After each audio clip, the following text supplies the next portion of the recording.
राम राम दोस्तों, जय श्री कृष्णा। आप सभी भक्तजनों का मेरे चैनल पर हार्दिक स्वागत है।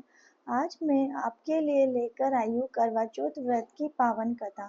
करवा चौथ का व्रत सुहागन स्त्रियों के लिए अत्यंत शुभ और मंगलकारी माना गया है। इस व्रत में स्त्रियां अपने पति की लंबी आयु, सुख, समृद्धि और दाम्पत्य जीवन की मंगल कामना करती है। करवा चौथ की विधि, नियम और महत्व मैं आपको विस्तार से बता रही हूँ। सुबह सूर्योदय से पहले सुहागन स्त्रियां सरगी खाते हैं, जो सास द्वारा दी जाती है।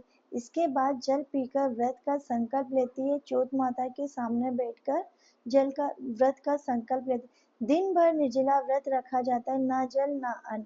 दिन भर भगवान शिव, माता पार्वती, भगवान गणेश और कार्तिकेय की पूजा की जाती है। संध्या समय करवा चौथ की कथा सुनना या पढ़ना अनिवार्य होता है।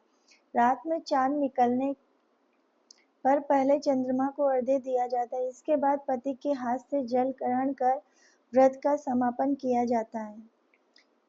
करवा चौथ के व्रत में पूजा के लिए मिट्टी का करवा या कलश ले, उसमें जल भरे, उसके ऊपर ढक्कन रखे। करवे के ढक्कन पर चीनी, पीसी हल्दी, रोली और चावल रखे।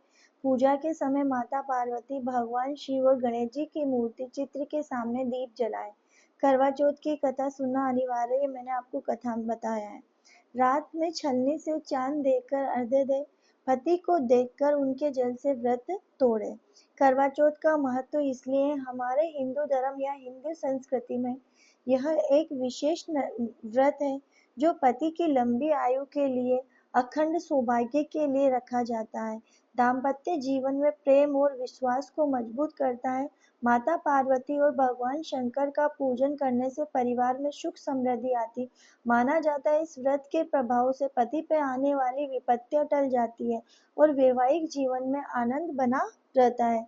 तो दोस्तों, अब हम करवा चौथ व्रत की कथा शुरू करने जा रहे हैं। जो इस कथा को सुन रहा है वो ध्यान पूर्वक भगवान शिव, पार्वती और चौथ माता का ध्यान करते हुए, उनकी तस्वीर के सामने दीपक जलाकर भगवान से मन ही मन अपने मन की कामना करते हुए, अपने पति की लंबी आयु की कामना करते हुए इस कथा को सुने। कार्तिक करवा चौथ की कहानी इस प्रकार है। एक साहूकार के 7 बेटे और एक बेटी थी। सातों भाई अपनी बहन के साथ रहकर खाना खाते। कार्तिक लगते ही करवा चौथ आई। भाई अपनी बहन से बोले, आ बहन, खाना खा ले। बहन बोली, आज तो मेरा करवा चौथ का व्रत है, चांद देखकर खाना खाऊंगी। भाइयों ने सोचा, आज तो हमारी बहन भूखी रह जाएगी।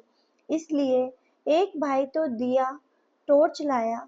एक भाई चलनी लेकर टीले पर चढ़ गया। चलनी में चांद दिखा दिया। भाई बोले, बहन चांद उग गया, अर्घ दे ले। बहन बोली, आओ भाभियों, अर्घ दे लो। भाभियां बोली, ननंद जी, अभी तो आपका ही चांद उगा है, हमारा तो रात में उगेगा। बहन अर्घ देकर भाइयों के साथ जीमने बैठी। पहले ग्रास में बाल आया, दूसरे में छींक आई, तीसरा घास तोड़ते ही ससुराल से बुलावा आ गया। वो कपड़े निकालने लगी तो सारे कपड़े सफेद ही निकलते। माँ बोली, तेरे भाग्य में तो लिखा है वही होगा। माँ ने उसे सफेद कपड़े ही पहना दिए और हाथ में सोने का रुपया दिया। कहा, जो तुम्हें पूरा आशीर्वाद दे उसे यह सोने का रुपया दे देना, पल्ले को मोड़कर गांठ दे देना। वो आगे गई तो उसे पूरा आशीर्वाद किसी ने नहीं दिया।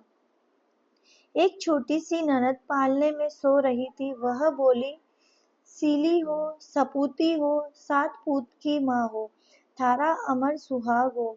उसने सोने का रुपया ननद को देकर पल्ले से गांठ बांध ली। घर में गई तो रोना कूटना लगा था। उसका पति मर चुका था। वो बोली, मैं तो अपने पति को जलाने नहीं दूंगी, मैं भी इनके साथ जंगल में रहूंगी। ननद रोज उसको जंगल में ही खाना देने जाती। अब वो गाजती दौड़ती माही चौथ आई, मतलब माघ महीने की चौथ आई। करवा ले, 7 भाइयों की प्यारी करवा ले, दिन में चांद उगानी करवा ले, बहुत भूखी करवा ले। उसके माता के पैर पकड़ लिए, छोड़ पापिन, मेरे पैर पकड़ने लायक नहीं है। हे माता, वो मेरे भाई नहीं, पिछले जन्म के दुश्मन थे। आपको बताना पड़ेगा, मैं क्या करूं। माता बोली, तुझे इस इतनी शिक्षा कौन दे गया? माता, मुझे किसी ने कुछ नहीं बता, आप ही बताओ मैं क्या करूं?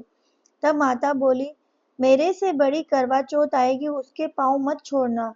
वो जो मांगे वो बस सामान मंगा लेना, बस, और सारे सुहाग का सामान मंगा लेना।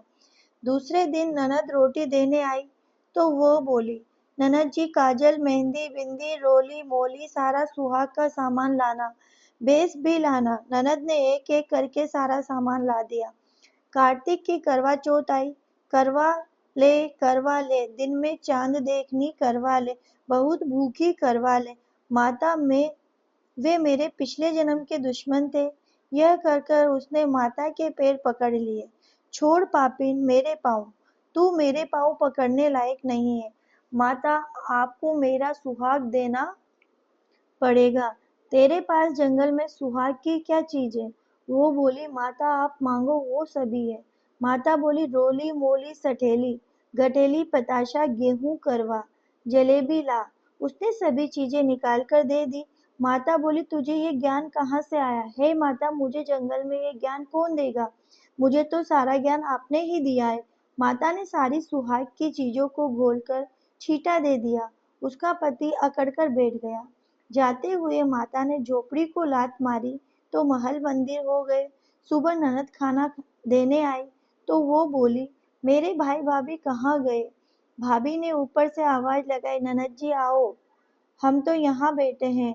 ननद ने पूछा, भाभी ये सब कैसे हुआ? भाभी बोली, रात में चौथ माता आई थी, वो ही यह कर गई है। जाओ ननद माताजी को बोलो कि पुरानी चौथ का उजलवाओ और नई पढ़ाओ और हमें गीत गाते लेने आओ। ननद माँ को जाकर बोली, माँ, भाभी ने भाई को जिंदा करवा दिया और भाभी बोलती है कि उनको गीत गाते हुए लेने चलो। सासू गीत गाती बहू को लेने गई। बहू सास के पैरों में पड़ी, सासू बहू के पैरों में पड़ी और दोनों एक दूसरे से कहने लगी, आपके भाग्य से ही सही हुए हैं। सासू बोली, बहू घर चलो। चौथ माता का उजड़ना करके सास बहू को घर लेकर आ गई। सारी नगरी में कहलवा दिया कि पति की पत्नी, बेटे की माँ, 12 महीने की 13 नहीं तो 4 या 2 तो हर कोई करना। जिसके कोई नहीं हो वह अपने दीदी घोड़े की करना। जैसे माता ने साहूकार की बेटी को सुहाग दे दिया है, वैसे ही माता सबको देगी। कहते सुनते हुकारा भरते। अगर ये कथा कहते वक्त मेरे से कोई गलती हो गई तो मैं उसकी क्षमा याचना करती हूँ। ये थी करवा चौथ व्रत की कथा। जो इस कथा को सुन रहा है, भगवान उसे अखंड सौभाग्य दे और उसकी हर मनोकामना पूरे। जय बोलो करवा माता की। इस तरह ये थी करवा चौथ की कथा। अगर दोस्तों आपको मेरी वीडियोज पसंद आते हैं तो चैनल को सब्सक्राइब कीजिए, वीडियो को लाइक कीजिए और ज़्यादा से ज़्यादा शेयर करिए। जय श्री कृष्णा, जय श्री राधे, जय माता दी।